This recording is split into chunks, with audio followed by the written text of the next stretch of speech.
जय हिंद मेरे भाइयों एवं बहनों। स्वागत है अपने इस YouTube चैनल रूपचंद टिकी जीएस गुरु में।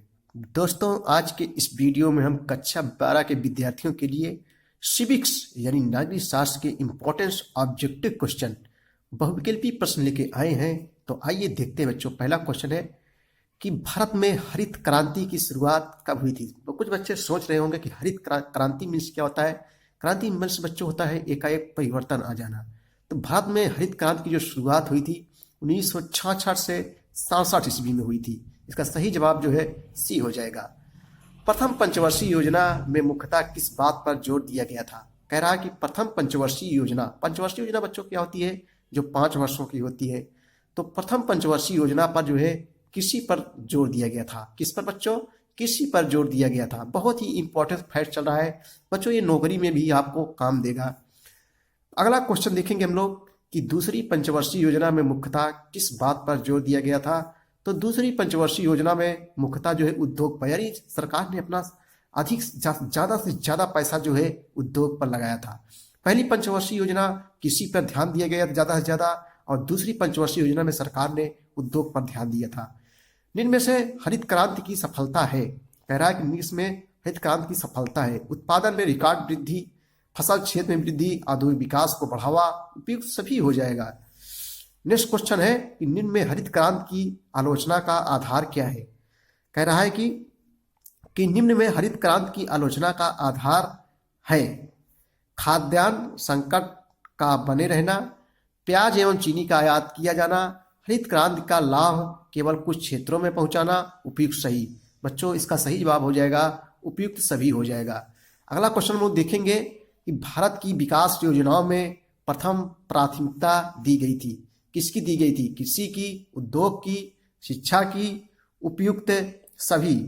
तो बच्चों कह रहा है कि भारत की विकास योजनाओं में प्रथम प्राथमिकता दी गई थी।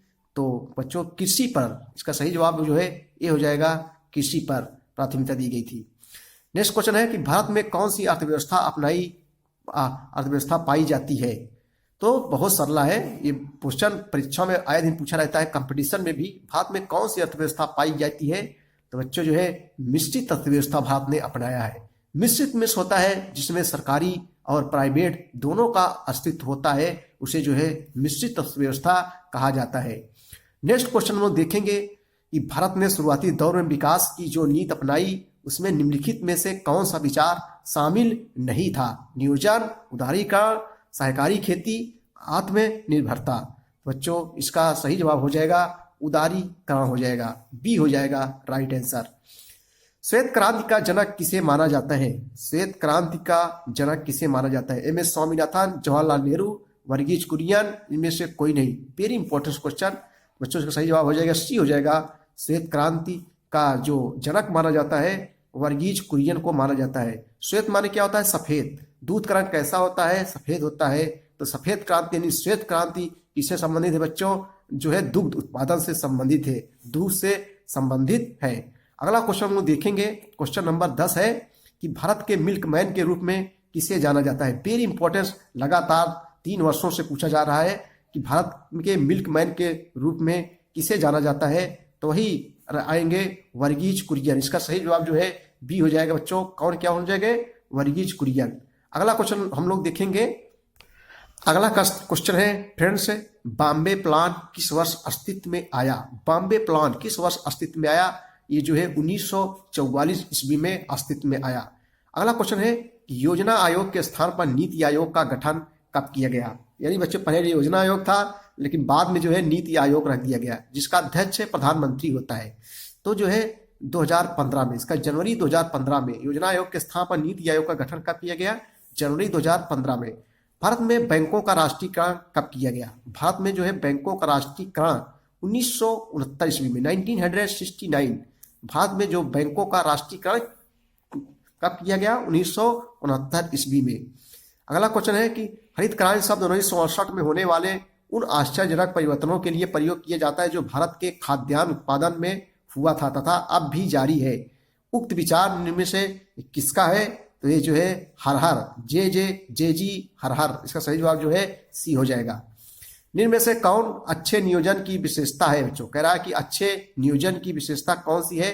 तो इसका सही जवाब हो जाएगा बच्चों, नियोजन के उद्देश्य के स्पष्ट तथा व्यापक व्यवस्था होनी चाहिए, उपयुक्त सभी होना चाहिए। इसका सही जवाब जो है डी हो जाएगा। अगला क्वेश्चन है, प्रशासकीय कार्य के उद्देश्यों से निर्धारित करना तथा उनकी प्राप्ति के साधनों पर विचार करने की नियोजन कहते हैं। यह कथन किसका है? तो यह कथन जो है मिलेट का है बच्चों। किसका है? मिलेट का है। इसका सही जवाब जो है बी हो जाएगा। आय और कीमत के संदर्भ में की गति में साधनों के बंटवारों को प्रायः नियोजन कहते हैं। उक्त विचार निम्न में से किससे है? तो इसका सही जवाब है हैरिस। इसका सही जवाब हो जाए बच्चों बी हो जाएगा, हैरिस हो जाएगा। अगला क्वेश्चन है, इनमें में से कौन हरित क्रांति का लाभ है? कौन हरित क्रांति का लाभ है? तो उत्पादन में वृद्धि से देश खाद्यान्न के मामले में आत्मनिर्भरता हो सका, नई तकनीक अपनाने से रोजगार के अवसरों में वृद्धि हुई, किसी यंत्रों को उत्पादन करने वाले उद्योगों का विस्तार हुआ। बहुत सरल है, उपयुक्त सभी हो जाएगा। नेक्स्ट क्वेश्चन देखेंगे हम लोग।